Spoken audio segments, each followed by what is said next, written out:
Good day, race fans, and welcome to the Intentional Wreck Podcast, the podcast made by race fans for race fans, from the casuals to the lifelong gearheads. My name is Jeff. I'm here with my fellow hosts, Finn, Corey, and Nick, and we are back after week one, Daytona. Big stuff going on. The biggest race of our season, opening up the season. We've already talked in depth about that factor. Before we get into too much, let me get into some house cleaning here. Just so everybody knows, you can find us on YouTube and Twitch under the name Intentional Wreck. You can find us on your favorite audio platforms under the same name. You can follow us on socials under the same name, @ItRecPod. And along with that, we have a racing league for NASCAR 25 on Xbox. We can get a link in the description for our Discord server if you want to join. We'll be about midway through or just over the midway point in our season, and we'll be ready to roll into our next season. If you want to get in on that, we'll also have plenty of other side racing going on and stuff that we're going to be doing. We'll talk a little bit about that tonight. But since we're trying to jam pack a lot into a small amount of time for this episode before we get to our next league race, one of the next things that we want to talk about is NASCAR Fantasy. And with that, we run a bit of a thing this year in which whoever won for the week before is going to get their own form of victory lane. And this week, it is our friend from across the pond, and that's Dilly. So I'm going to kick that to Finn to move forward onto the part that You should be ashamed. we're all Marcel. can't wait to hear Dilly's Shame. words after his win. Shame. Yeah, certainly unfortunate with old Dilly Toon getting the win. Considering this, he started a guy who did not make the race in his top 5 with Corey LaJoie. But since, I don't know how. First of all, he was one of the only drivers outside of whoever Rusty's bumper oil is. I don't know whose name that is. Is that you, Nick? No, you have your own. That got all 4 of the head-to-head predictions right, and that gave him a 1-point edge on myself. His team: Kyle Larson, Ricky Stenhouse Jr., Ross Chastain, Corey LaJoie, and the race winner Tyler Reddick. So came down to the wire there. And as a result, I've got Dilly chose to do this via text. So here we go. Dilly Toon's victory lane translated to modern American English. Welcome to the overseas takeover of NASCAR. First of all, sorry, I read that wrong. First of all, any venue that has more than one regular season race, aka Daytona. The second race should consist of right turns only. Why should they do this? Well, in America, they have a love of turning right, even allowing you to do so on a red light. So it should only be natural for the NASCAR drivers to turn right for 400 miles. Secondly, the playoffs should be abolished because that is not real motorsport. As Dilly would call it, motorsport. And thirdly, Shane Van Goatsbergen will win on both ovals and road courses this season. And that is the conclusion of Dilly's victory lane. If you wish to be a part of this nonsense, IWP Fantasy, that's the place to go. So we won't let it happen again. I will rig the system to stop Dilly. But fair is fair. Wouldn't it be wild if Dilly was just like a NASCAR fantasy savant? Wouldn't that be something if Dilly gets like 6 or 7 victory lanes this year? 6, 7. Well, Sorry. okay. So anybody, I'm looking for anybody who did well picking people at Daytona to not do well again all season, unless it's at another super speedway. Yeah. Yeah. Well, it was funny when we were getting towards the end of that race, I was watching with Corey, and I was saying right as we were rolling into the third stage, and I'm like, man, I got Austin Cindric sitting in the garage right now, and I'm considering making the swap for him, and punching him in there, and I'm like, okay, this could end up working, and then the wreck happens. I was like, well, glad I didn't make that choice. Yeah. Welcome to Daytona. Daytona is gonna Daytona. Had Jimmy Johnson not gotten in that wreck or finished one position up, I would be speaking this week. But it is what it is with the fantasy world, and that's Daytona. So let's talk about it, boys. Let's go Jeff first. Jeff, with the hoodie. Yes, sir.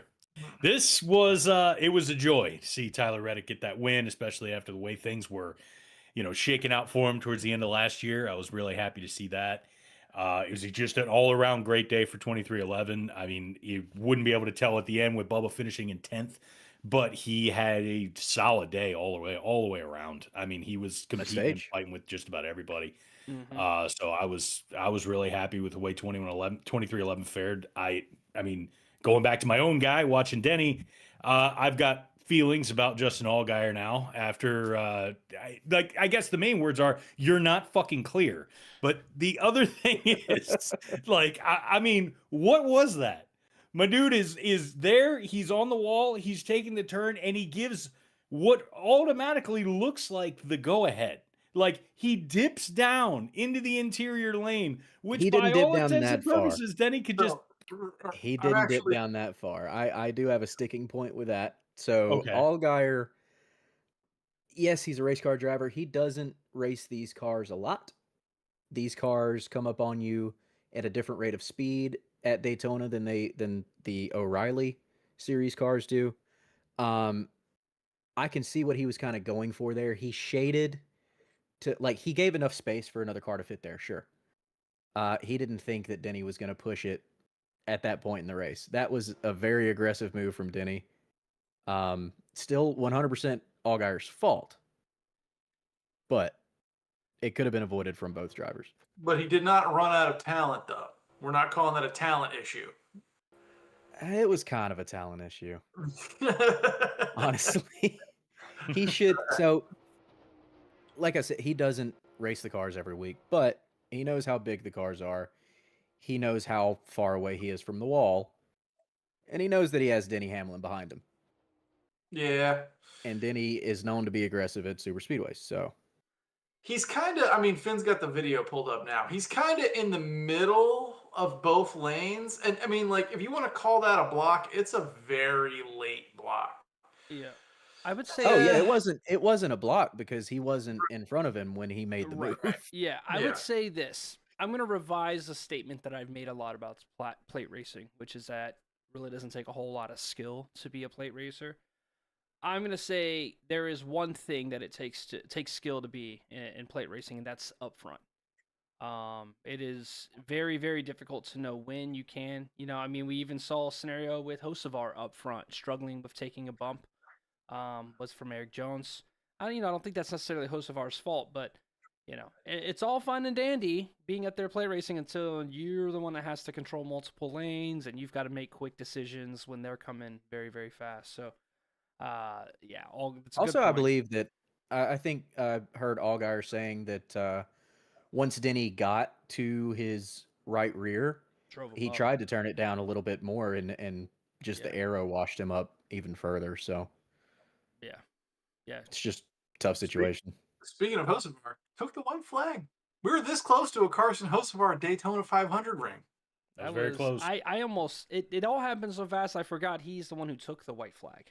Yes. Yeah. As the leader. I mean, that was a absurd finish. I mean, it felt like Elliott had a chance, Stenhouse had a chance. If McDowell wouldn't have gotten as far in front of Hocevar as he did, I feel like Hocevar would have made that move either on late in the backstretch or on exit of 4, and I think he would have gotten it done. Yeah. Yep. Because he wasn't going to leave McDowell's bumper, and the rest of the field wasn't going to have a chance to catch him very quickly. The outcome, ultimately, it not being Hocevar, I think was, if it's not gonna be Hocevar having Reddick win it from like 5th or whatever, 5th to 6th or something when the white flag came. But I'm gonna tell you what, get you a teammate like Riley Herbst, because that man came in with push and then wrecked the field. Everybody. I mean, if he was trying to do that, he couldn't have done a better job than what he did. 2311 MVP for the Daytona 500 was Riley Herbst, without a doubt. All of them. There's like 8 cars right there, and he gets every single one except for Reddick. Yeah. And almost flipped. He got sideways and his car came up a little bit. I was like, ooh. But and Herbst pulled an Allgaier move on steroids. Yeah, but at least he didn't come into checkers. He just turned hard right into, who was that, Logano on the outside? No, Keselowski, yeah. I don't know what he was thinking. Brad K is not a happy boy with Riley Herbst right now. I wouldn't be either. real mad. Yeah, well, I want you to go Google Brad Keselowski Talladega finish, and you could He's see. gonna kill my boy. Yeah, there's a lot of Brad Keselowski. What, he put Carl Edwards up in the wall. Well, Carr put him Carl put him in into the catch Talladega. fence, Yeah, and then he put Edwards into the wall and then he put at Carl like into Atlanta the or wall. something. I think it Yeah. was. Both one is guys were up in the catch fence, brother. So, But Brad K is notoriously an aggressive pusher Yeah. at Daytona. He's wrecked his fair share of people on a super speedway. Yeah. yeah, But I mean, I think the biggest thing, kind of going back to Reddick being, winless last year, and then all the 23-11 drama of the offseason, yes. All to the come Sun stuff. out and just win a race like that. I remember when Truex had a really rough cycle, and then he won the Clash, and I was like, yo, okay, Truex is back. And he was kind of back, but he wasn't back. This really feels like, yeah, everything just came. I mean, Reddick was dealing with some complications in his, baby being born, personal life. You guys know that that's just stressful. Wouldn't wish on anybody. And then the pressures to compete, and then the pressure of losing their charter midway through the season. So whoever had Reddick on the championship upswing last week, you nailed it. I think it was a couple of you, because that banger. And we need to start talking about him about being maybe one of the better super speedway guys. He's got to win at Dega.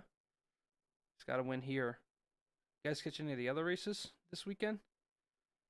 I caught some of the O'Reilly, which was wild because we didn't get everybody across the start finish line before our first caution, which was walk me through definitely a that. way to kick things off. I didn't get a chance to catch that. What happened? It just, as they got going, like we were moving or crossing over the line, and nobody could figure out how to stay in one place. And they in the turned back left of the too field, it early, just is what started happened. turning. Oh, wow. They I'll turned tell you left what, too early into the grass. I didn't watch the race, but whenever O'Reilly goes to a super speedway, the first thing that 39 out of 40 drivers need to do is wreck Austin Hill. Yeah, he might be the best in the series at this rate. He's the best super speedway racer that I've seen maybe ever, and I hate him. Mm-hmm. Hate him. I didn't catch it because I'm a married man, and I'll be damned if I'm watching a NASCAR race on Valentine's Day. But I did catch the truck race, sweet. And this is what you need to know about the truck race, okay? Carson Hocevar had about 4 self spins at the truck race. He had himself a time. He was racing like a C fixed. Tony Stewart got wrecked out, was working up through the field. Pastrana, I think, had some issues. Cletus McFarlane got himself tight, then loose, and then smacked the wall pretty hard 6 laps in. So unfortunate showing for him. He had a good ARCA race later, so he made up for it a little bit. But, I mean, a good challenge, a battle at the end there. I know Gio Ruggiero, who ended up winning I probably killed that last name. Ruggiero. Ruggiero. Yeah. Ruggiero. He ended up winning the ARCA race, so good for him there. But he ended up having a chance to win. But it was actually Chandler Smith coming like 3 or 4 wide on the bottom. All these guys were battling, kind of worried about the truck higher than them. And Chandler Smith snuck out of nowhere. Final turn. I think it might have been 4 wide. I'll see if I can't find that truck ending here in a second. But that was that. And I would say pretty. Listen, some of the plate races outside of Atlanta have been pretty depressing lately. This was a good weekend for NASCAR, which I don't say that often from Daytona. No rain, thank God. Shout out to NASCAR. Moving the start time up. Move the start time up, and didn't throw the caution and let the 500 end under green flag terms. We are. I wish they would do that. I just wish they would do that consistently. You know what I mean? Because like a lot of times on the last lap, whenever they throw a caution on the last lap, they say, even if it's clear of where people are still going to be racing, they say, oh, well, we threw it because we need to get to the drivers. We need to get track personnel to the drivers to check on them. Why didn't they do that this time? Right. So I'm gonna pull up Just here. be Obviously, consistent. you guys are gonna watch a little bit of a delay here of the Truck Series. It was Ruggiero, John Hunter Nemechek. I can't remember Christian Eckes, Caden Honeycutt. That's who I really wanted to win here. So you can see here, bottom lane, yellow truck. This is off turn 4. Look at them, everybody battling. And Chandler just gets to the bottom, 4 wide at the line. And Chandler Smith. So, I mean, who can't beat a 4 wide finish at Daytona? Let me tell you that. Great ending there. I know you guys are watching a bit on a delay, but Ooh, snuck by him. yeah. Yeah. Nice. Pretty good finish. Yeah, no. Yeah, 4 I mean, wide. They keep were up- all pretty respectful too. Yeah, I mean, by Truck Series standards. Didn't wad them up coming to the line like the Cup Series did. I have a question for you guys. Okay. Can any one of you 3 motorsports savant guru aficionados explain to me what in the hell Austin Dillon was doing? Make sense of this for me.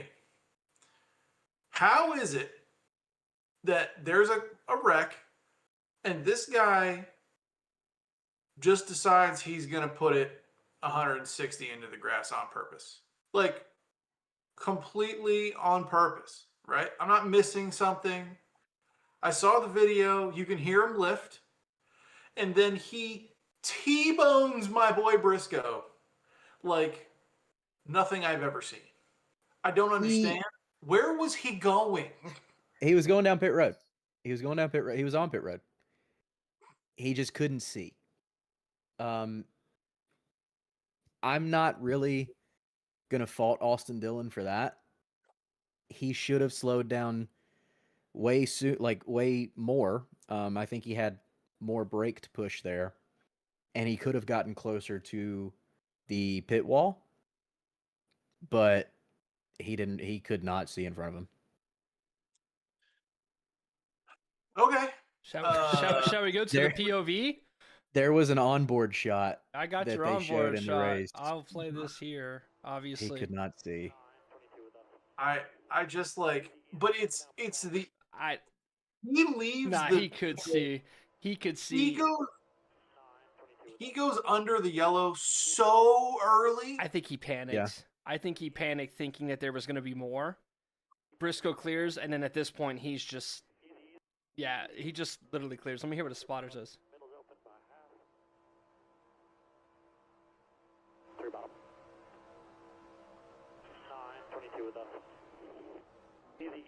Like, I don't know. He just says easy, back it down. Austin Dillon just decides, hey, there's going to be a major crash, and I've got to get low. Yeah, he's like gonna be in the grass doing $150. What is he? I mean, doing? he could see him at the start, but there's a solid 2 seconds there where he couldn't see him. Well, I mean, I understand that, but even if he wasn't gonna make it down pit road, what I mean, wouldn't he have gotten black flag for going on a pit road like 150 miles an hour? Not for missing a wreck, no. Not for missing a wreck. In fact, it happened earlier in the race. Larson and another car went flying down pit road. Yeah, there were a lot of cars that took to pit road. I didn't know that. Considering how bad the grass is, like you can't With the splitters on these cars, it's better to go on pit road than the grass because those splitters dig into the grass and tear your car up. So they are actually, to avoid a wreck, allowed to go basically full speed down pit road. Yeah, I Yes. mean the expectation is you They stay have far to to the right. steadily slow down. Right. I was assuming that the pit road speed limit, applied. Nah. No. Okay. Well, But even not then, for I think evasive that's action. a horrible move. Spotter doesn't say low, doesn't say go low.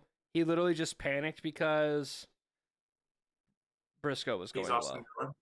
Yeah. All right. Well, So. I hate that. I hate that for me. Hate it. An interesting thing of note for in-car, 0 response on the radio from Denny Hamlin for winning the 500 as an owner. So there's more proof to the when I'm in the 11, I wear the driver cap. Not even a radio up saying woohoo, because, for example, when Jimmy wrecked, his cars all pushed in the front, and the only thing on his radio was, please tell me the 43 won it. It's because he's racing for the team that he owns. Yes, but You gotta have that different But- different It's a little hat scenario.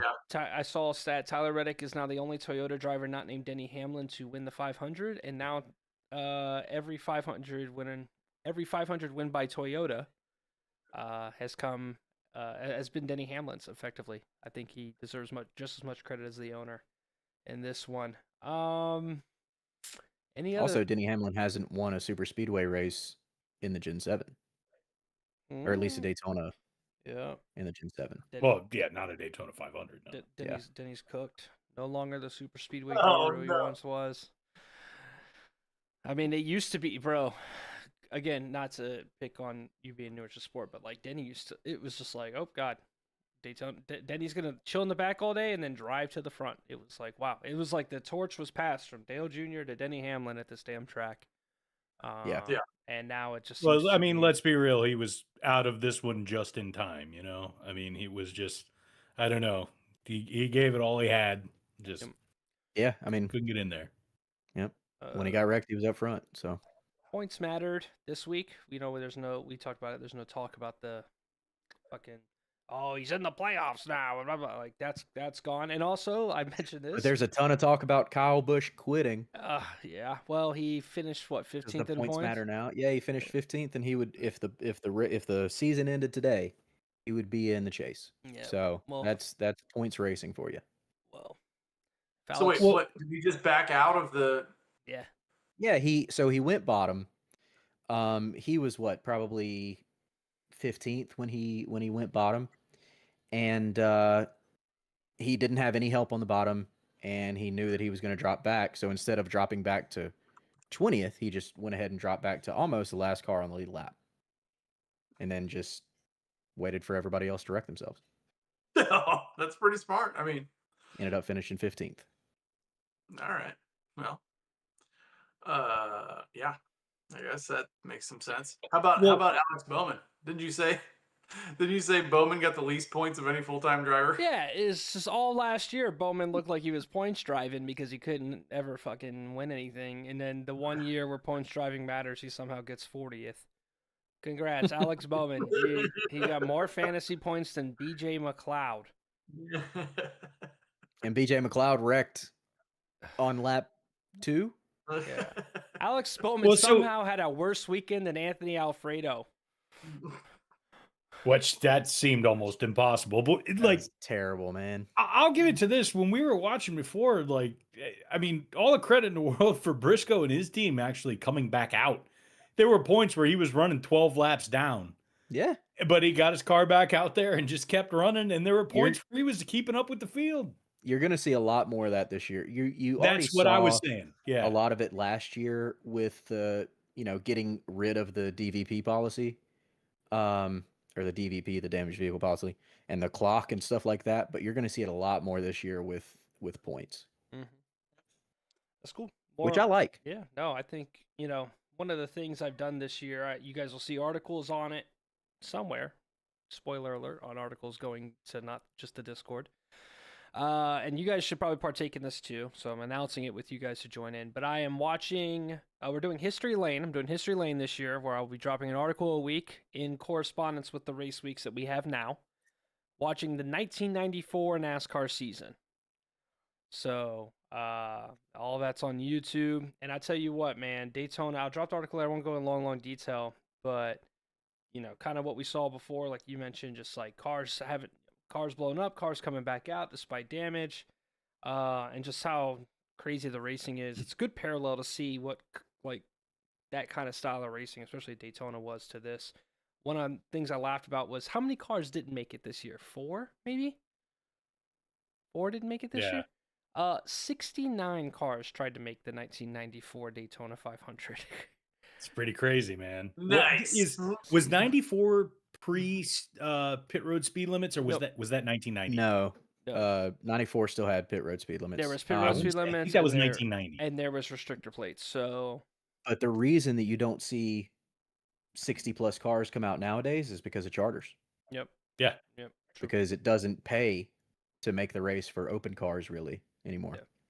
But something to Also why you don't see starting parks anymore. but Yep. that's a different issue. Yep. But good racing and good for me with all my old school takes and hate on NASCAR and like all the just eras of sports. It's cool to get like eyes on like a Dale Senior season, and I'm glad that you picked that you picked this one, because one of the things we were talking about at one point, we were just kind of like, I'm all for this history lane thing, but Finn's not allowed to pick a season where Jimmy Johnson won, because Yes. that's just going to seem like Correct. just some. It's like, all right, No sweet, let's Jimmy give Finn a chance to championships. glaze Jimmy some more on the podcast. Yes. I think 94, I want to say that was Gordon's first. Senior. Yeah, Senior one. that was a Dale year. No, when was Gordon's? Gordon was 95, wasn't he? Oh no, Gordon was racing. He wasn't a rookie. He was racing. Yeah, but Nick's talking about the championship. Yeah. Oh no, not his first year. But I think it was 95 or Was 96. it 95? 90? I think Yeah. Dale won in 96 again. I think that was his last. That might have been the 7th. I don't think know. he was already way. six-time champion by 94. I'm pretty sure. But okay. fun fact: Sterling Martin won that race, his first Cup race or his first Winston Cup race win ever. He was 37 years old. Jeez. So Wow. that was wild. So that a lot more like old school tidbits I went through and I kind of commented on, the storylines and what the various things they were talking about. For example, one of the things was, the guys were losing blood circulation in their fingers and their hands. They're falling asleep because of how much the wheel was rattling and how much they had to squeeze to hold on to maintain grip. So they were hyping up these grooves in the wheel to allow them it to not slip through their hands with like 50% pressure that they would normally need to apply, which stopped them from losing feeling in their hands and things like that. So like little things like that, and just kind of seeing how in the 90s, what the world was like in the 90s, different various things they're talking about, just from the sports, anything, and just seeing how broadcasts were different. You guys aren't gonna believe this. Rockingham the next week, they opened up the broadcast with like a 5-minute recap of the race before. Like with highlight, it literally felt like a highlight video. And I know that seems silly, but Fox Sports would never, in the year of our Lord 2026, do a fucking recap video of all the wrecks and shit like that. Well, how would you do that and still show ads in between every wreck? How would you ever do that? So- Like, Hey, there's no ad one time. thing I want to commend Fox on though, side by sides throughout the entire race. Yes. Whenever there was but- green flag racing. Yes, but they were doing the Busch Light Dash for Cash bit, right, on Instagram. And I was following along. I was sitting there doing my little post. And I'll be damned if there wasn't a commercial every 10 laps. Yeah. Seriously. It was like, put your comment in on Listen, every lap that listen. isn't one. And I'm like, Listen. okay, cool. And I'm paying attention. So I'm watching every 10 laps go by. And I'm like, there is a commercial every 8 to 10 laps. There's a commercial. Listen. I'm going to propose something that might sound preposterous. Okay, how many plate races a year do we have? 1, 2, 3, 4, 5, 6. We have 6 plate races in a 6. year. Okay, for each of these 6 plate races, the first 85% of the race be side by side with ads, so that Sure. the rest of the races on the Just get schedule it out of the way. could have no ads throughout the entirety of the race. Because Yes. who the Hell, fuck? just have all 6 100% side by side and just get it done. Yeah. Like you're It- not missing. I love the super speedway racing of old. These cars that are just stuck to the track, going 160 miles an hour, saving gas. I don't like it, man. I don't like it. But I've been on my soapbox before. I get why it's not. It's not like what we're going to see this week. I mean, Atlanta's a banger. It's just going to be. They're not going to half-ass it. It's going to be what Daytona and Dega should be. But what you end up with at Daytona and Dega is Toyota's 3 wide at the front, basically just like, I dare you to try to pass us. And that's a little bit. And if you do, one of our buddies is going to sweep you out of the way. Well, here comes. If you try to, Riley's if you try weapon. to pass this, Riley's gonna take you the fuck out. Yeah.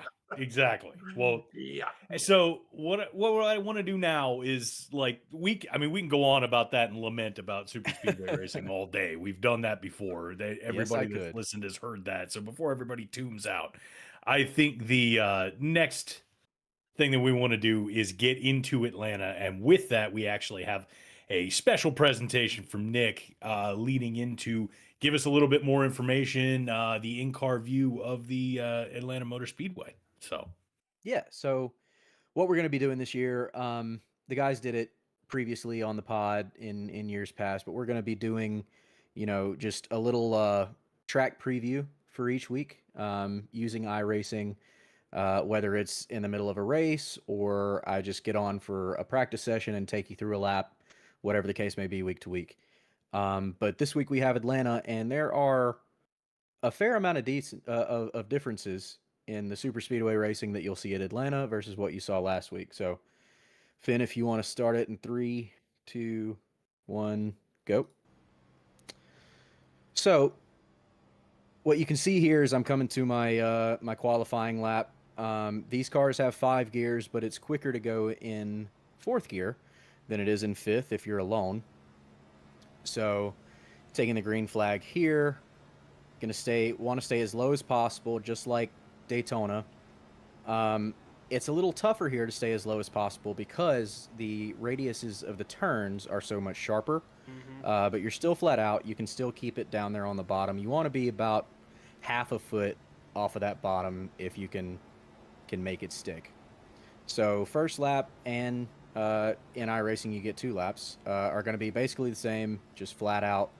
I personally ran my faster lap on the second lap. These turns on Atlanta, so tire wear is going to be much more critical here than it was at Daytona. You're putting more force through the tires because the turns are sharper, so you're going to wear them out more. There's also going to be, you're going to see guys getting tight throughout a run because the car in front of them is going to be taking air off of them and just scrubbing those front tires. So you can see right at the end, I cut down on the apron in the quad oval, which we'll talk about the quad oval in a minute. But here I'm going to be coming to pit road. So I'm going to be simulating pitting under green. So pit road entry is right here at the beginning of turn 3. I believe the pit road speed for green flag pit stops on this part of the track is going to be 90 miles an hour. And it's going to be 50 once you hit pit road.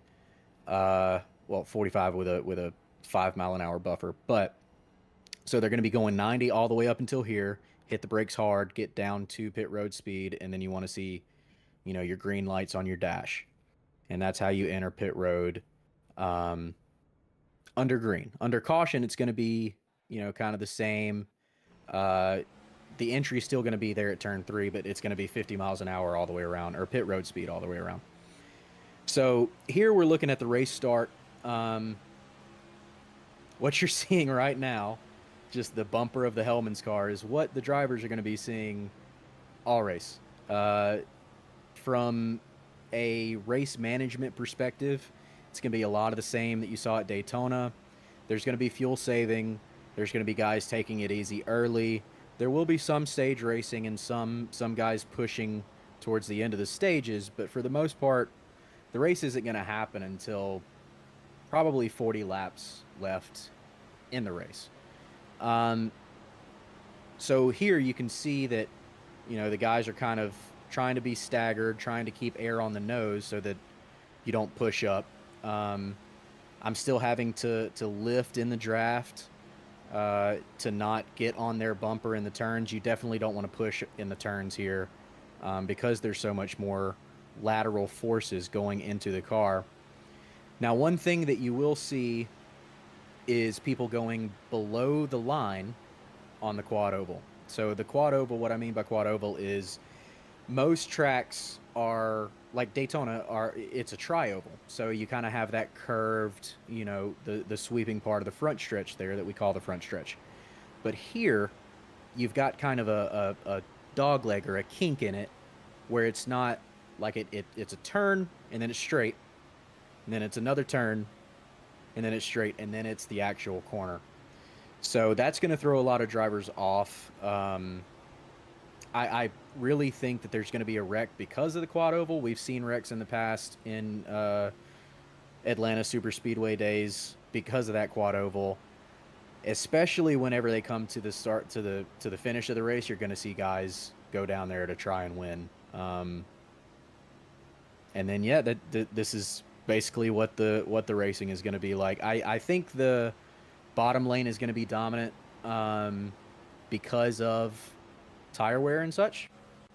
So I'm just skipping forward here to get to the next start. I accidentally clicked it, so I'm ahead of you now, dipshit.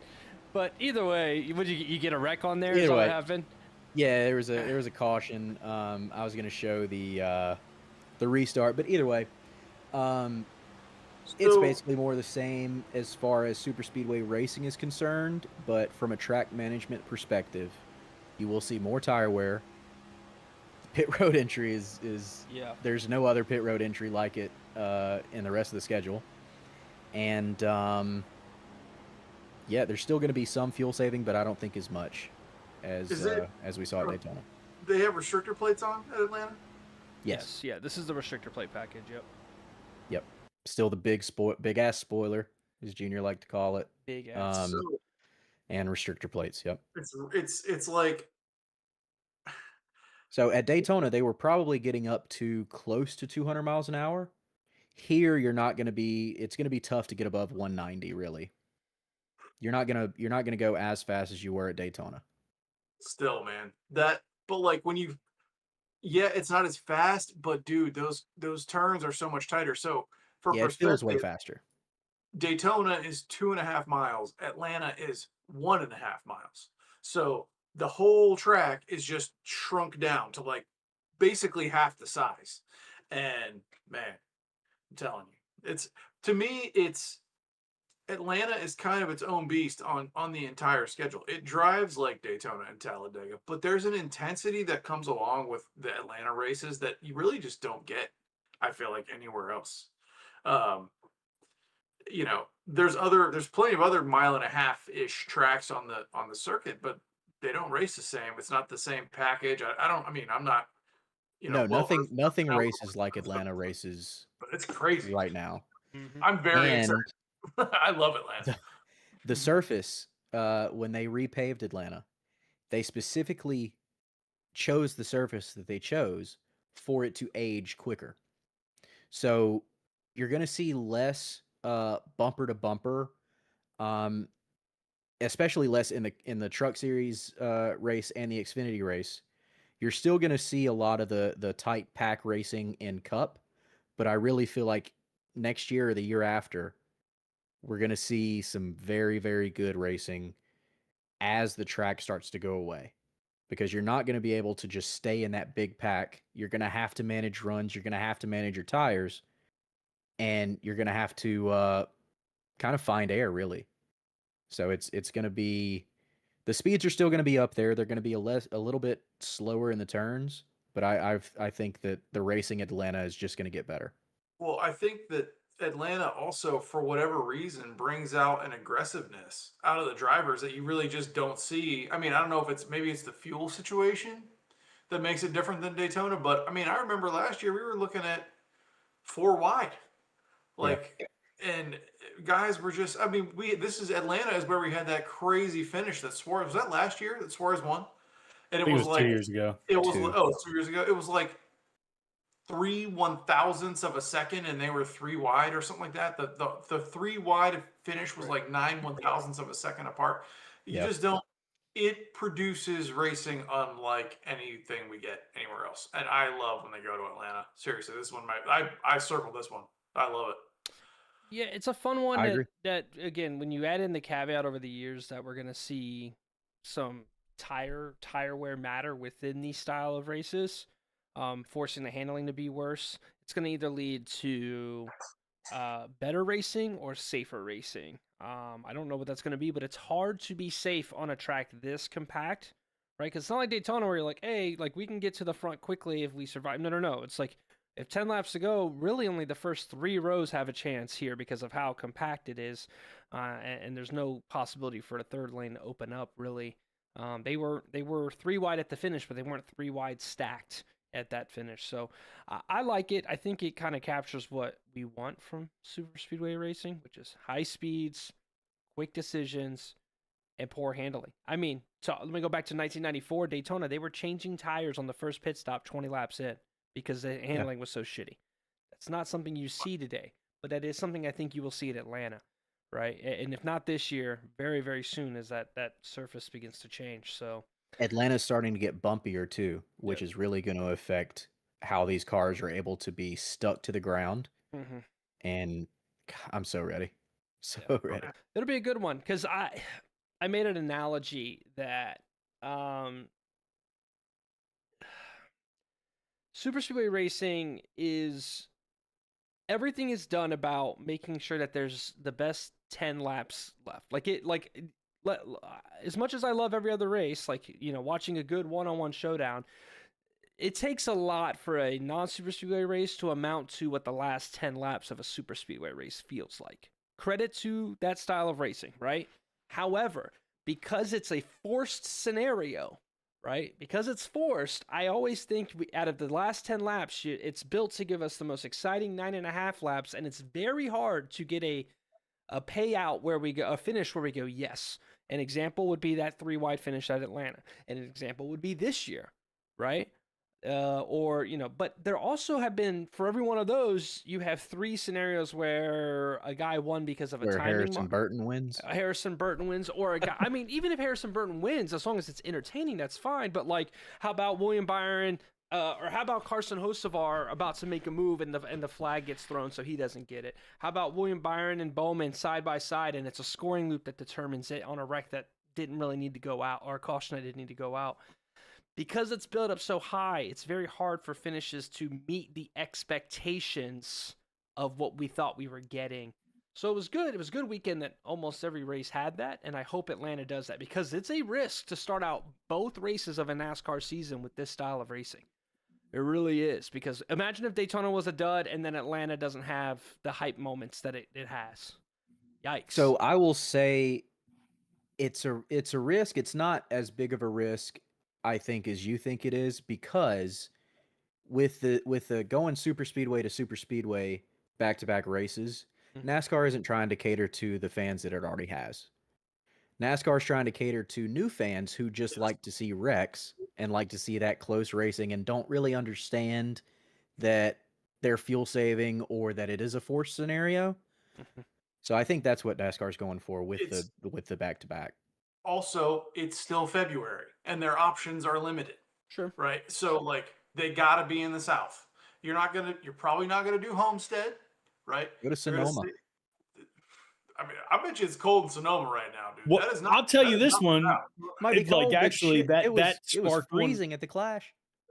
Well, that sparked one for me. Like, and I know this is a little off topic. I don't want to derail us too much. Have you guys seen the state of what was Auto Club recently? No, just I with don't the even way want things to. are, Yeah. it ain't great. And that used to be our other early season, like late February, early March option.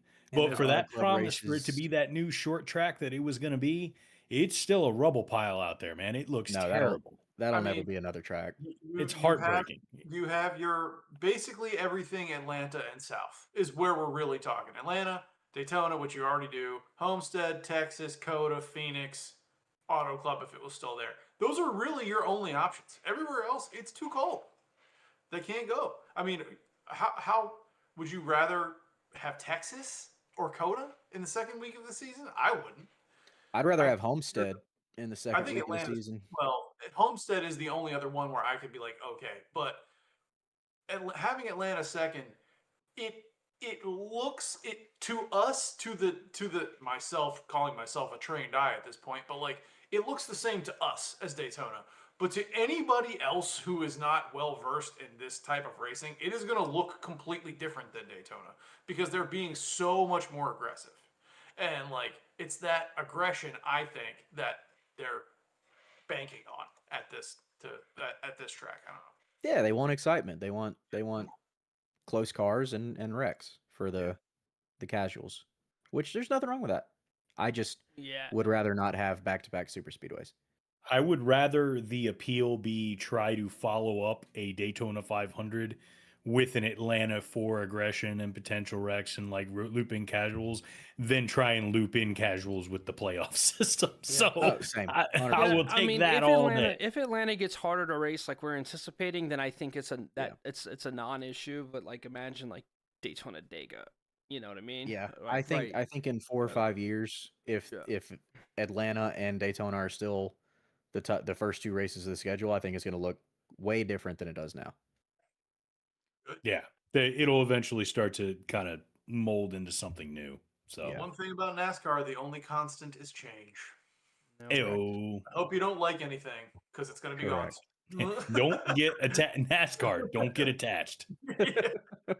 That is the name of the game. But with that being the case, since we're here and we're getting to Atlanta, I think we should probably talk about predictions. Let's change it. Let's change predictions to your Okay. fantasy lock. Since last year, Fantasy lock of the week. yeah. So last year we did predictions that led to victory lane. That doesn't matter anymore.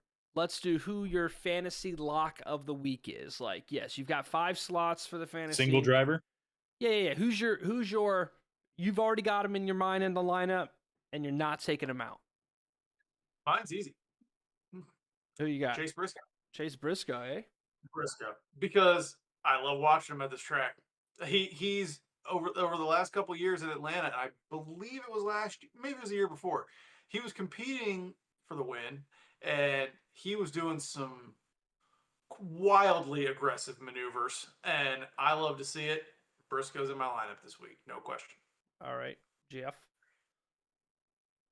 Well, I got one that this one felt right to me, and I ran this one on vibes based on how things went last year, and then at the same time with just an unfortunate ending in 24. Chris Buescher is mine. Good call. It's one of those things. He seems to have this track and navigating it down pretty well, and he's got the ability to keep himself up there if they actually give him the car. So yeah, it may not seem like your conventional pick for this one, but I think Chris Buescher is the one that I think is going to pull more points for me this week. All right. Where was the Larson Buescher incident? Was that Atlanta? Where Larson Buescher? like Larson doored him and took the win? It was very close. Was that Kansas? It was Kansas. Yeah, it was Kansas. Outside win. Because I want to say Atlanta with Buescher. I want to say that was him and Reddick. You know what? That came up, Nick, before we move on to your pick. Somebody was talking about 2005, Jimmy Johnson, Bobby Labonte, how it couldn't happen in today's cars. That's the closest we've seen. Stick it on the outside, pull out beside him, and get to it and pass him at the line. That is a carbon copy, a closer carbon copy to that. So, but yeah, just a note since Corey brought that up. So Nick, what's your fantasy lock of the week? My lock here is Brad Keselowski. Okay.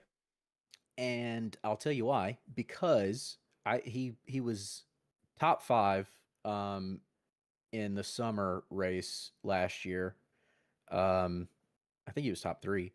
But he's also not a guy that I'm going to use multiple weeks. So I think that he can do very well. He does very well at super speedways. And I hope that I really want to see Brad K get a win this year. Me and Nick are Team RFK going into Atlanta, apparently.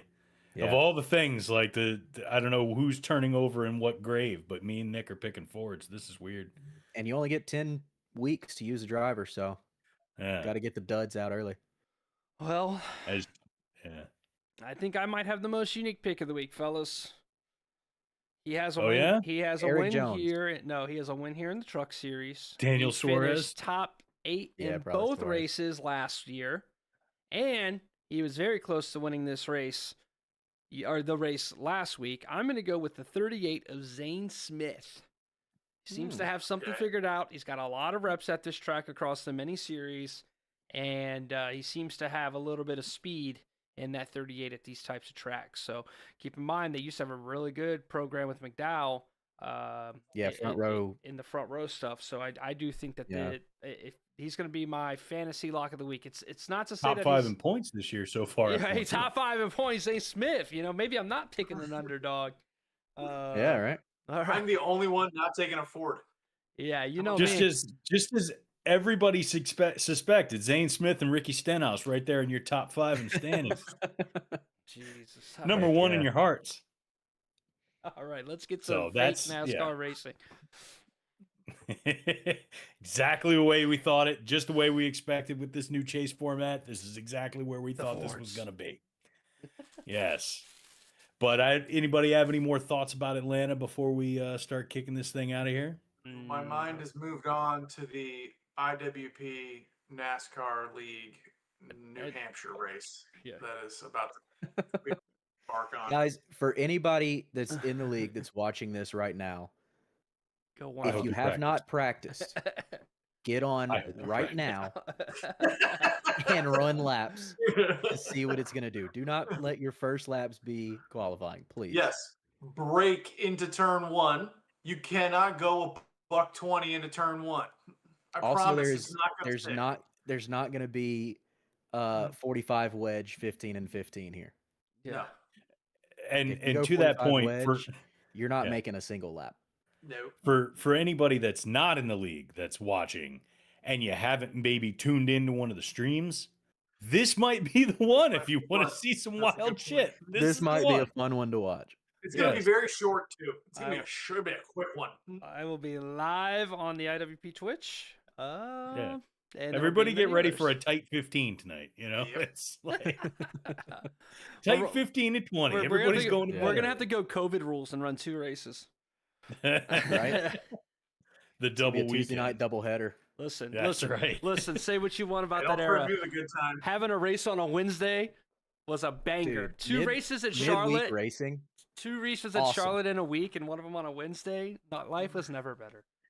All right, it was better, but it would if Actually, only life was so much better before COVID. Let's Out of here. let's dial that one back. But all right, well, Everything. you know what? I got think worse. since this is now reaching silly season, we're gonna go ahead and roll that. That's gonna wrap things up for us this week on the Intentional Wreck podcast. Good, 'cause I Please gotta make shit. sure you like, share, subscribe, tell all your friends about the show. Check out our racing league and the Discord server. That'll be in the show notes. You can find us on YouTube, Spotify, Twitch, and all your other favorite audio platforms and streaming platforms under the name Intentional Wreck, and the socials at IntRecPod. With that, we got Atlanta next week. We hope everybody has an awesome week, and we'll catch you all